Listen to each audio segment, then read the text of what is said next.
కు చాలా పెద్ద ఎత్తున వరాల మూటనిస్తానంటూ తమ ఎన్నికల మేనిఫెస్టోలో హామీలు ఇచ్చింది. ఒక సంక్షేమ బోర్డు పెడతామని, నెలకు 1000 రూపాయల చొప్పున ప్రత్యేక ఉపాధి కల్పిస్తామని, ఇన్సూరెన్స్ను పెంచుతామని, అదే రకంగా వారి జీవన భద్రతకు డోకా లేకుండా చూసుకుంటామని చెప్పి, లోన్లు కూడా మంచిగా ఇప్పిస్తామని చెప్పి రకరకాల హామీలు ఇచ్చినారు. ఇవాళ వాస్తవ పరిస్థితి ఏంటంటే, ఇప్పటి వరకు కాంగ్రెస్ ప్రభుత్వం వచ్చిన తర్వాత ఈ సంవత్సర కాలంలో 93 మంది ఆటో డ్రైవర్లు ఆత్మహత్య చేసుకునే దుస్థితిలోకి నెట్టబడ్డారు. ఆ డేటా మొత్తం మేము పోయిన శాసనసభ సమావేశాల్లోనే ప్రభుత్వానికి సమర్పించినాం.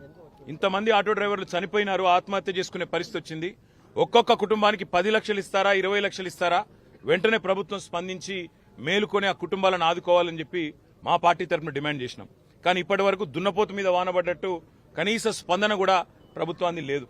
అందుకే ఇవాళ ఆటో డ్రైవర్లకు, రాష్ట్ర వ్యాప్తంగా ఉండే లక్షలాది మంది ఆటో అన్నలకు, ఆటో తమ్ముళ్లకు, వాళ్ళ కుటుంబాలకు సంఘీభావంగా మా పార్టీ అధ్యక్షులు పెద్దలు కేసీఆర్ గారి ఆదేశం మేరకు మేమందరం కూడా ఇవాళ వాయిదా తీర్మానం ఇవ్వడమే కాకుండా ఆటో డ్రైవర్ల సంక్షేమం విషయంలో, ఆటో డ్రైవర్లకు ఇచ్చిన హామీలు నిలబెట్టుకునే విషయంలో, దాంతోపాటు వారికి సంఘీభావంగా ఈరోజు మేము వారు వేసుకునే యూనిఫామ్ వేసుకొని అదేవిధంగా ఆటోలలోనే ఇవాళ అసెంబ్లీకి పోతా ఉన్నాం.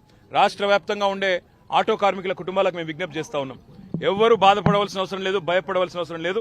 మీ తరపున కొట్లాడడానికి, మీ తరపున మాట్లాడడానికి బీఆర్ఎస్ ఉన్నది, కేసీఆర్ గారు ఉన్నారు, కేసీఆర్ సైన్యం ఉన్నది. దయచేసి ధైర్యంగా ఉండండి. ఎవరూ చనిపోవద్దు. మిమ్మల్ని ఆదుకునే బాధ్యత, మిమ్మల్ని కాపాడుకునే బాధ్యత ఇటు కౌన్సిల్లో, ఇటు అసెంబ్లీలో మీ తరపున కొట్లాడే బాధ్యత మాది అని చెప్తూ, భవిష్యత్తులో దయచేసి ఎవరు పొరపాటును కూడా ఆత్మహత్య చేసుకోవద్దు.